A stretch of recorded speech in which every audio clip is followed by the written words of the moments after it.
Video सुनने वाले सभी भाई बहन को प्रभु यीशु स्वर्गीय आशीष दे। परमेश्वर के लोगों, बाइबल हमें बताती है कि बाइबल में अंत में सबसे बेस्ट चीज़ देखने को मिलती है। जैसे कान्हा गाँव की शादी में अंत में सबसे अच्छा प्रभु यीशु ने द्राक्षारस दिया और सबको मिला था। तो उसी तरह इस वीडियो पूरा सुनो, आपको सबसे बेस्ट मिलने वाला है। आमीन, प्रेज द लॉर्ड। परमेश्वर के लोगों, मैं आज आपको एक सत्य घटना बता रही हूँ, जो एक पति और पत्नी की बात है। दोनों पति पत्नी सफाई का काम करते थे और दोनों पति पत्नी मुश्किल में से गुजर रहे थे। उनको समझ में नहीं आ रहा था कि उनकी ज़िंदगी में हो क्या रहा है, और इतने दर्द में थे क्योंकि ये लोग बच्चे पैदा कर रहे थे, लेकिन कोई बच्चा जीवित नहीं रहता था, कोई बच्चा बचता नहीं था। इसी तरह ये पति पत्नी ने 3 बच्चे गंवाए, 3 बच्चे खो चुके थे। और जब इनके बच्चे जीवित नहीं रहे, तब इस पति ने सोचा कि कोई ईश्वर है ही नहीं, कोई परमेश्वर नहीं है, अगर होता तो हमारी सुनता। ऐसे सोचकर इस आदमी ने शराब पीना शुरू कर दिया। जब किसी आदमी के जीवन में ऐसा होता है तो ऐसे लोग शराब का सेवन करने लग जाते हैं, शराब का सेवन करते रहते हैं और सोचते हैं कि शराब पीने से ज़िंदगी अच्छी हो जाएंगी। लेकिन ये शराब पीना उनकी ज़िंदगी और बदतर खराब बना देती है। ये आदमी ने शराब पीना चालू कर दिया। उनको पता नहीं लग रहा था कि ये क्या हो रहा है। और इसकी पत्नी एक दिन रोड पर सफाई कर रही थी और अचानक एक औरत उनके पास आई और कहा, बहन सुनो, जब आपके परिवार में इतनी तकलीफ़ है, इतनी मुश्किलें हैं, तो आप क्यों नहीं अपनी ज़िंदगी प्रभु यीशु को समर्पित कर दे, प्रभु यीशु के हाथ में अपनी ज़िंदगी सौंप दे। उस औरत ने कहा, ठीक है, हमने इतने पूजा की, इतने नारियल फोड़े, इतनी मालाएं चढ़ाई, हमने इतने चद्दर चढ़ाए। चद्दर कहाँ चढ़ाते हैं पता है ना आपको? चद्दर भी चढ़ाते हैं चढ़ाने वाले, तो वो कहाँ चढ़ाते पता है ना आपको? तो इन्होंने भी चद्दर चढ़ाई। हमने इतना कुछ किया, कुछ नहीं हुआ। अब ये क्या करती हूँ, अब अपने प्रभु यीशु के पास आ जाती हूँ, प्रभु यीशु को समर्पित हो जाती हूँ। और ट्राई करने के लिए प्रभु यीशु के पास ये औरत आई। हम में भी कुछ लोग ऐसे होते हैं, हम में भी कुछ लोग ऐसा होते हैं कि ट्राई करने के लिए प्रभु यीशु के पास आते हैं। लेकिन जब आप प्रभु यीशु के ट्राई करते हो, फिर आप प्रभु यीशु को छोड़ते नहीं हो, प्रभु यीशु को समर्पित हो जाते हो। और जब प्रभु यीशु के पास आने के बाद कुछ समय बाद बच्चा पैदा हुआ और इस बार बच्चा बच गया। प्रभु यीशु के समर्पित हो जाने से इस औरत का अभी कुछ दिनों के बाद फिर वो गर्भवती हुई और उसको बच्चा पैदा हुआ, और वो बच्चा इस बार प्रभु यीशु में आने से, प्रभु यीशु में समर्पित हो जाने से उसका बच्चा बच गया, उसका बच्चा जीवित रहा। इससे पहले उनके 3 बच्चे मर गए थे और ये चौथा बच्चा बच गया। तो वो औरत बहुत खुश हो गई, वो औरत आनंद मना रही थी। उसने कहा, धन्यवाद प्रभु यीशु, मेरा बच्चा बच गया, जीवित रहा। और औरत ने कहा, धन्यवाद प्रभु यीशु, आपने मुझे बच्चे की आशीष दी। लेकिन सबसे बड़ा प्रॉब्लम अब हुआ, सबसे बड़ा प्रॉब्लम हुआ कि जब बच्चा हुआ पैदा, बच्चा बच भी गया, लेकिन इस औरत ने आशीष पाकर प्रभु यीशु को छोड़ दिया, प्रभु यीशु को प्रार्थना करना छोड़ दिया और कहा, मुझे बच्चे की आशीष मिल गई है, अब मुझे प्रभु यीशु की क्या ज़रूरत है। काफ़ी लोग भी ऐसा करते हैं, काफ़ी लोग चर्च में भी ऐसा करते हैं। आप ऐसा कभी मत करो। जब प्रभु यीशु के पास आते हो तो पूरे दिल से आओ। आप प्रभु के यीशु के पास पूरे दिल के साथ आओ। आपकी तकलीफ लेके मत आओ। तकलीफ हुई और हो गई तो प्रभु यीशु को छोड़ दिया। तकलीफ आप लेकर आए प्रभु यीशु के पास और आपको तकलीफ प्रभु यीशु ने दूर कर दी और फिर आपने प्रभु यीशु छोड़ दिया। ऐसा आप कभी मत करो। ये औरत ने भी ऐसा किया। थोड़े दिन के बाद फिर ये औरत गर्भवती हुई, फिर से एक और बच्चे को जन्म दिया और ये बच्चा मर गया। ये उसका 5वां बच्चा मर गया। उनके 5 बच्चे में से 4 बच्चे मर गए। जब ये 5वां बच्चा मरा तो उस औरत ने कहा, प्रभु यीशु ने ये क्या कर दिया। उसको लगा कि प्रभु यीशु ने मेरे बच्चे को क्यों छीना, मुझसे इस बच्चे को क्यों छीना। उस बेचारी औरत को ये पता नहीं था कि प्रभु यीशु कभी छीनते नहीं है, प्रभु यीशु हमेशा देते हैं। प्रभु यीशु तो बहुतायत का जीवन देते हैं। बाइबल में यूहन्ना की किताब में 10वां अध्याय और 10 वचन में कहता है कि चोर आता है चोरी करने के लिए, नाश करने के लिए, हत्या करने के लिए, घात करने के लिए, और मेरा प्रभु यीशु आता है तो वो जीवन देने के लिए। प्रभु यीशु मेरा बहुतायत का जीवन देने के लिए आता है। तो परमेश्वर के लोगों, लेकिन वो औरत कभी स्कूल नहीं गई थी और वो औरत पढ़ी लिखी भी नहीं थी, इसलिए ये औरत बाइबल पढ़ नहीं सकती थी। वो औरत बाइबल से सुनती थी और विश्वास करती थी। उसने चर्च जाना बंद कर दिया था। उसको कैसे पता चलेगा ये यीशु कभी छीनता नहीं है, प्रभु यीशु हमेशा देता है, प्रभु यीशु हमेशा बहुतायत का जीवन देता है, ऐसे उसको पता नहीं चला, क्योंकि वो पढ़ी नहीं लिखी नहीं, चर्च नहीं गई, बंद कर दिया तो कैसे पता चलेगा। उसने सोचा कि मैंने गलत किया, क्यों ना मैं फिर से एक बार प्रभु यीशु को जीवन समर्पित कर दूं। हाँ, फिर से उस औरत को पता चला, उसने सोचा कि मैंने गलत किया प्रभु यीशु को छोड़कर, तो अभी मैं फिर से प्रभु यीशु को जीवन समर्पित कर दूं। और वो औरत फिर से अपनी ज़िंदगी को प्रभु यीशु के हाथ में देती है, और जब अपनी ज़िंदगी प्रभु यीशु के हाथ में देती है तो फिर से वो औरत गर्भवती होती है। जब वो गर्भवती होती है और चर्च में बैठी होती है तो उसके पति को पता चलता है कि उसकी पत्नी कहाँ गई है, चर्च गई है। तो उसके पति ने देखा उसकी पत्नी चर्च गई है, तो ये उसका पति भी चर्च में आ पहुंचा। वहाँ पास्टर साहब वचन सुना रहे थे, पास्टर साहब प्रचार कर रहे थे। ये पास्टर साहब ये उसका शराबी पति चर्च में आता है और वो पास्टर का प्रचार को सुनता है। पास्टर को कहता है, पास्टर कहता है प्रभु यीशु तुमसे प्रेम करता है, प्रभु यीशु ने तुम्हारे लिए बलिदान दिया, अपनी जान दी, अपना लहू क्रॉस पर बहाया ताकि हमको पापों की माफ़ी मिले और आशीषित जीवन जिए और अनंत जीवन के वारिसदार हम बने।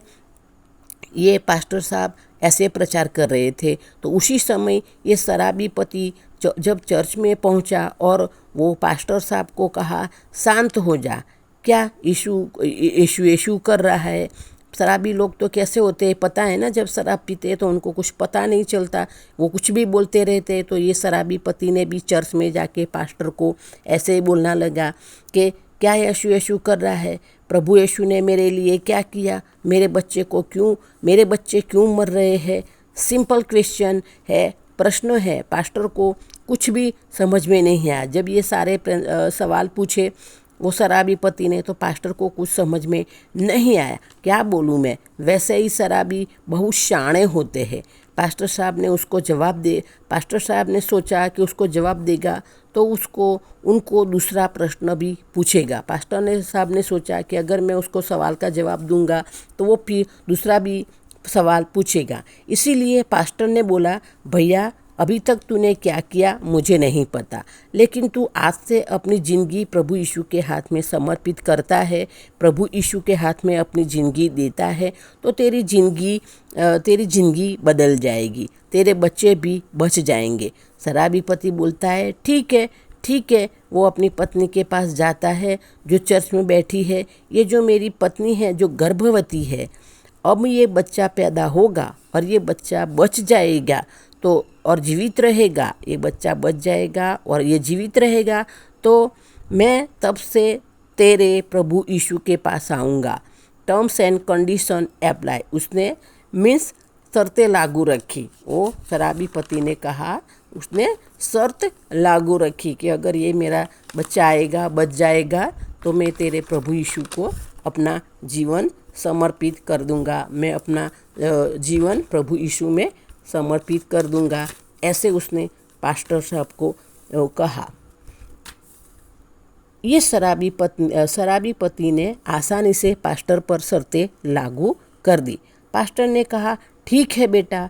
फिर वो शराबी पति चला जाता है। थोड़े समय के बाद उसकी पत्नी बच्चे को जन्म देती है और वो बच्चा बच जाता है, जीवित रहता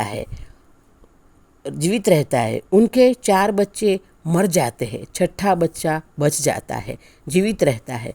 तो वो शराबी पति बहुत खुश हो जाता है, खुशियाँ मनाता है। शराबी दोस्तों के साथ रहते हैं। शराबी होता है, वो शराबी दोस्तों के साथ रहते हैं। वो शराबी के साथ दोस्ती करता है। तो ये शराबी पति ने भी सारे शराबी दोस्तों को बुलाया। शराब के जोश में शराबी दोस्तों के साथ नाच रहा था। तब अचानक उसको याद आया कि मैंने किसी को कुछ बोला था, किसी को वचन दिया था। क्या बोला था? पास्टर साहब को बोला था, अगर तेरा यीशु मेरे बच्चे को बचाएगा, मेरी जिंदगी प्रभु यीशु को समर्पित कर दूंगा, प्रभु यीशु के हाथ में अपनी जिंदगी दे दूंगा। ये बेवड़ा शराबी पति तुरंत चर्च पहुंच जाता है और पास्टर जी को कहता है, पास्टर जी कितने नारियल चढ़ाना है, कितने चद्दर चढ़ानी है, कितने मालाएं चढ़ानी है, बोलो क्या करना है। अभी उनके कुछ पता नहीं है कि प्रभु यीशु को ये सब पसंद नहीं है। पास्टर जी बोले, तेरा नारियल, मालाएं और तेरा चद्दर नहीं चाहिए। तेरा नारियल, चद्दर और माला, फूल कुछ नहीं चाहिए और कैंडल भी नहीं चाहिए। प्रभु यीशु को सिर्फ तू चाहिए। शराबी पति बोलता है, ये तो बहुत सिंपल है। शराबी पति पास्टर जी से कहता है, अब मुझे क्या करना है? तो पास्टर जी ने कहा जो मैं बोलूं वो तू बोल। अपना हाथ ऊंचा कर और अपनी जिंदगी को प्रभु यीशु के हाथ में देता हूँ। शराबी पति ने कहा, आज के बाद मैं अब मैं कभी शराब नहीं पीऊँगा, अब मैं कभी शराबी नहीं बनूंगा। शराबी पति ने कहा आज के बाद मैं शराब नहीं पीऊँगा। उस दिन से वो शराबी पति ने ठान ली, नक्की कर लिया कि आज तक के शराबी पति ने शराब को हाथ नहीं लगाया। आज तक अभी ऐसा हाल है कि वो शराबी पति ने आज तक उस शराब को हाथ नहीं लगाया। जो शराब पीकर रोड पर सफाई करता था, वो आज लोगों की जिंदगी से सफाई साफ कर रहा है। पहले शराब पीकर सफाई रोड पर साफ करता था, लेकिन अभी वो लोगों की जिंदगी से गंदगी साफ कर रहा है। आज वो शराबी पति नहीं है, लेकिन आज वो पास्टर है, सबसे बड़ा पास्टर है। उसके चर्च में बहुत से लोग उनका प्रचार और संदेश सुनने के लिए आते हैं। शराबी पति कोई नहीं था, वो पास्टर का पिता था। हाँ, वो पास्टर का पिता था। और वो औरत जो रोड पर कचरा साफ करती थी, वो भी और कोई नहीं, लेकिन वो भी पास्टर की माँ थी। तो ये पास्टर साहब थे, उनके माँ बाप की ये कहानी थी कि हाँ, ये माँ बाप कैसे थे और प्रभु ने उनके जीवन में कैसे चमत्कार किए, ये पास्टर साहब ने हमको सुनाया। तो परमेश्वर के लोगों, प्रभु को जीवन समर्पित कर देते हैं तो प्रभु हमारे जीवन में चमत्कार करते हैं। हाँ, और प्रभु चमत्कार करते हैं हमको, और प्रभु को समर्पित हो जाते हैं तो प्रभु हमको आशीष भी देते हैं, बहुतायत की आशीष भी देते हैं। इसीलिए हमें हमेशा प्रभु को समर्पित रहना चाहिए, प्रभु में बने रहना चाहिए, चर्च जाना चाहिए, प्रभु की महिमा करना चाहिए। और परमेश्वर के लोगों, जो औरत शराबी पति था, उसका बेटा जो 6ठा बेटा जो बच गया था, 6ठा बेटा जो बच गया था, वो बेटे की वजह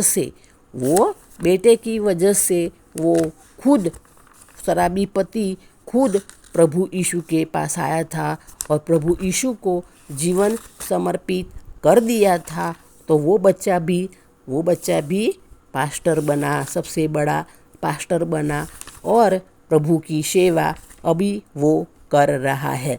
तो परमेश्वर के लोगों, ऐसे परमेश्वर हमारे जीवन में भी चमत्कार करते हैं।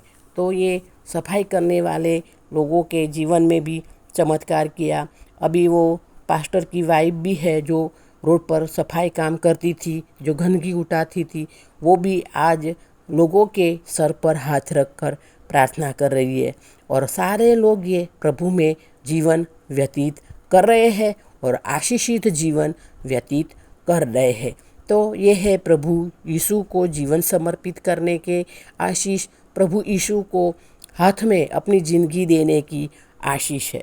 तो परमेश्वर के लोगों, आइए, आपने भी जो अभी तक प्रभु यीशु के हाथ में अपनी ज़िंदगी नहीं सौंपी है, तो प्रभु यीशु को अपना जीवन समर्पित करिए। प्रभु यीशु के हाथ में अपना ज़िंदगी दीजिए, ताकि प्रभु यीशु आपके जीवन में भी काम करे, हम सबके जीवन में काम करे और हमको बहुतायत की आशीष भी दे और हम सबको अनंत जीवन के वारसदार बनाए। प्रभु यीशु के नाम से मांगते हैं और प्रभु ने प्रार्थना हमारी सुनी है और हमको ये आशीष दे दी है। आमीन। धन्यवाद। परमेश्वर के लोगों, ये वचन हमको समझने में प्रभु यीशु हमारी सहाय करे। आमीन। परमेश्वर के लोगों, वचन अच्छा लगा है तो शेयर तो ज़रूर करना, दूसरों को ज़रूर बताना और सब्सक्राइब करना, लाइक करना, कमेंट करना। प्रभु यीशु हम सबको स्वर्गीय आशीष दे दी है। आमीन। धन्यवाद। प्रभु यीशु की दासी वासंती। आमीन।